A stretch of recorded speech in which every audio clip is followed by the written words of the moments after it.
Hello there. Happy Monday. Hope it's a happy Monday for you. I would like to share this wonderful book with you. I came across it and I really enjoyed the cover of it, got my attention, but the title, you guys, it's called The Delight of Being Ordinary. It's by Roland Merullo. I hope I'm pronouncing that correctly. It's a road trip with the Pope and Dalai Lama. You guys, can you imagine two strong leaders such as that taking a road trip together and taking a journey? Even better than that, can you imagine these leaders that have followers all over the world that have great responsibility, just kind of living an ordinary life or coming out of their life to just walk in the shoes of ordinary folks? That's what this author, he wrote a story about that, and it was quite interesting. So I just wanted to share a few things with you about it that really spoke to my heart. My name's Georgette. If you've never heard of me or seen me before, I am a writer and speaker of Heart Matters, and I always look for opportunities to help people heal from their past and the present for their future. But on page 17 in the book, he writes of the character, and I hope, forgive me if I pronounce things incorrectly, but the character, the one that was asked by the Pope, he was a friend of the Pope, to orchestrate this trip where he would kidnap them, kind of take them away from the high security world that these two leaders lived in. Paolo, P-A-O-L-O, so forgive me if I'm pronouncing it wrong, but he was a nervous type. He reminded me of myself, where we ask too many questions. We care about the what-ifs and the details. We're perfectionists, which means it prevents us from doing a lot of things, actually, because of it. So I connected with this character quite a bit as he led the Pope and Dalai Lama on a huge trip to be ordinary. So he writes, "There's a freedom in it like nothing you've ever known, Paolo," she said. "It's a victory over fear, over the constant need for physical comfort, over the urge to polish one's social reputation. Someday when you're a little older, I want you to try it with me." And he never had the courage to do it, he said. But what they're talking about is being afraid to go do things and try things. He was looking out of the window, looking at a gray building, and he recalled a time his mother was telling him how it felt to leap from the 15-foot wall into the icy waters of Como, with a few bundled up locals watching aghast. And that's when she said, "There's a freedom in it like nothing you've never known. It's victory over fear, over the constant need for physical comfort and protection." That really spoke to me, because let me tell you, I don't know if you can relate to fear of failure, even fear of success, taking your dream out into the real world instead of just talking about it, but actually doing it. That's why I connected with this character, and those words really spoke to me. Another one, too, is he writes on page 32, he talks about ignoring the cold wind of fear, trust in God's protection. I tried to imagine what it would be like to live every minute of every day according to advice like that. I was 2 steps into the dark, dusty tunnel and filled with spiritual envy.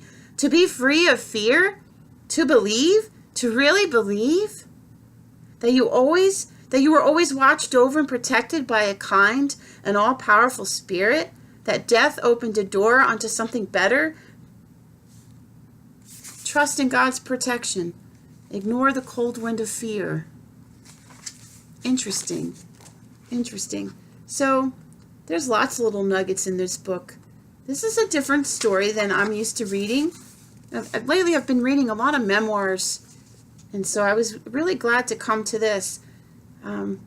He took real life people we know and have heard about and have wondered about, and took it into a way that we can journey with them into an ordinary day with these people that have such influence on page 64, I loved what he wrote. I like this.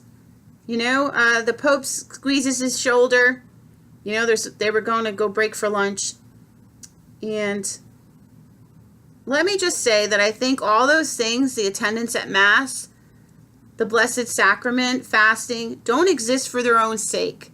Christ doesn't love you more if you give up wine or chocolate for 40 days. Now, as a person who loves chocolate and who really enjoys sipping some good wines, that really was like, yes, that was good. But there's a deeper meaning in all of that. So whatever you love or enjoy, you've heard about people fasting and praying and sometimes giving up things, especially we've heard of Lent, for Easter people give up things. There's nothing bad in that, and there's nothing bad if you don't fast. But what it's saying here, but it's possible that if you spend an hour each week at a holy service, if you mark certain days as special, in the religious sense, if you pray, if you give up some earthly pleasure for a period of time, then I think it helps you to feel Christ's love more clearly, to believe that it's there, always warming you like the sun. I like that. You don't have to fast to be loved by God, but it might do something for you, or to attend services somewhere.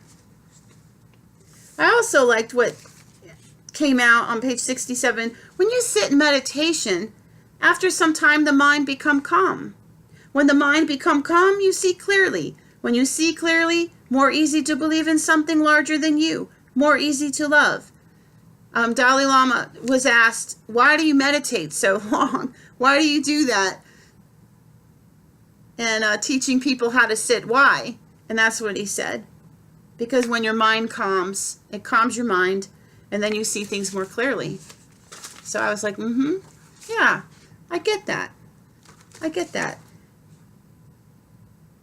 then I liked what he noted about, he was watching the Pope as they were walking, and the Pope had his rosaries, and he was praying, and he wondered, especially whenever he was in the presence of this Pope, that, he wondered if there was a link between a life of prayer and vibrant health. And I'm telling you what, as a prayer person myself, I do have health issues. There's things in life. There's a happy day, a sad day. There's things that make us happy or sad, and we struggle with some challenges. But I'm telling you what, prayer, I'm a believer. Definitely for my spiritual health, I have a vibrant spiritual health. And it does help my physical. And it does help work through challenges and relationship issues and just things we need to do or face in this life. For my own self, it's made a difference in my life. And maybe many of you who pray can say, yes, we may not have seen the answers the very moment we prayed. It may not have worked out exactly how we've asked, but it made a difference. It worked out as it should. And prayer was a part of it. So that really spoke to me too. I tell you what, if you see a lot of earmarked pages, yes, I am one of those that write in books, earmark the page, because I want to go back to it and review it. It stood out for me. So, let's see what else. It's quite a few pages here. And I love what Rosa, she's the one questioning. She's another character in the book, going along on the journey. She's the Paleo's wife. They've been separated for quite a while, and they're coming back together to make this happen. The great adventure, living an ordinary life for a day. And so she's got a lot of questions, and she's been asking. But one thing she noticed, that Jesus, you don't ever read about him in a church. He wasn't really in a church. And especially the early years, you did not see him in the synagogue. Mostly, you saw him among the people, eating and drinking, walking through the crowds, visiting the home of friends, preaching, healing, rubbing shoulders with saints and thieves and betrayers with humanity, or betrayers and walking among humanity.